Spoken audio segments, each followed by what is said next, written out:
So in this video, I actually want to talk about working from home. How can you absolutely crush working from home? How can you be 2x productive given that there's so much happening? Like, you don't have a choice today.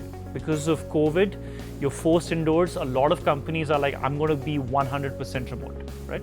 So some of the great things that have come out of working remotely, I worked remotely, by the way, for like 2.5, 3 years, and helps you work from any part of the world, right? Now you get jobs from any part of the world. You get more time with your spouse. You don't have to travel. You don't have to be stuck in traffic. So lots of benefits that have come out of it, right? But some of the challenges that have come with working from home is what? Blurry lines. Your professional and personal life have become a lot more overlapping. I feel like productivity has maybe dropped for a few people. I feel like a lot more interaction or distraction takes place between family and you, so it's hard to kind of compartmentalize your space. And then finally, lots of screen time. I see myself spending 8 to 10 hours either on my laptop or on my phone or on the TV, right? So how do you actually thrive working from home? So we're going to create a course on actually how to succeed while working from home, and we're going to talk about the physiological aspect, the psychological aspect. I want to focus on the strategies, the tips, the tools that I can give you, right? So one of the first things that I try to do is I start the day like I'm actually heading out to work. So I have a shower, I have a specific space from where I work, and I actually dress like I'm going to go to work. Okay, I take all my calls from 9:30 a.m. to 11 a.m. and then there's deep work from 11 a.m. to 4 p.m. and then calls from 4 p.m. to 6 p.m. I try to minimize the calls as much as possible. A lot of people are doing Zoom calls today or Hangouts today, and there's a lot of dissonance that's taking place between the mind and the body. The mind assumes that you're in the same place, the body knows you're in different places, so you actually get drained out a lot more.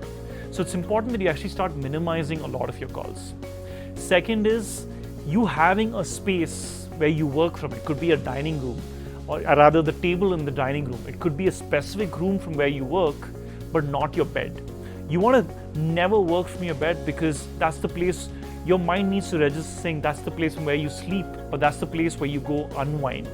Whereas if you go and start working on your laptop, your brain finds it difficult to again compartmentalize. I know a lot of people are also struggling with like, oh man, I have to handle my kids, right? I have to take on household chores.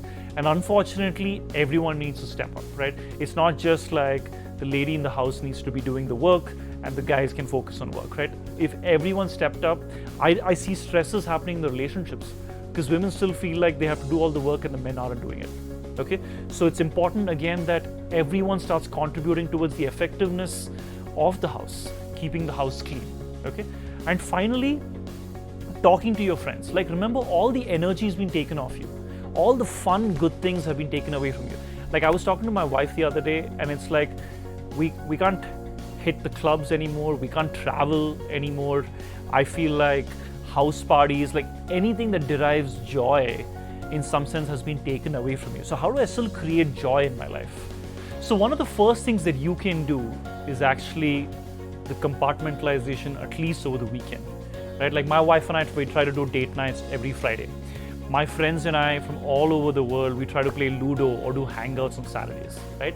So I think you got to start still figuring out how do you connect with your friends, or how do you still connect with the community even when you're kind of being restricted or constricted indoors. The other thing is there's so many live classes that are happening right now. It's a great time to connect with people, even though it's online, but still connect with communities either through apps or platforms on Meetup and Cult and obviously Masterlife. Lots of things that you can do to still connect with people outside of you. Finally, I would say is always carve out time for yourself, right? It's so difficult, but like literally calendarize it. I don't care, okay? Be like 3 hours is just for me. Because when you're able to restore your energy and you're able to bring the energy into you is when you can start giving back to people, okay? So either bring that over the weekend, either like, I don't know, like take long showers, or like if you have a bathtub at home, like get a nice bath for yourself. But like just make sure you carve out time for yourself on a weekly basis.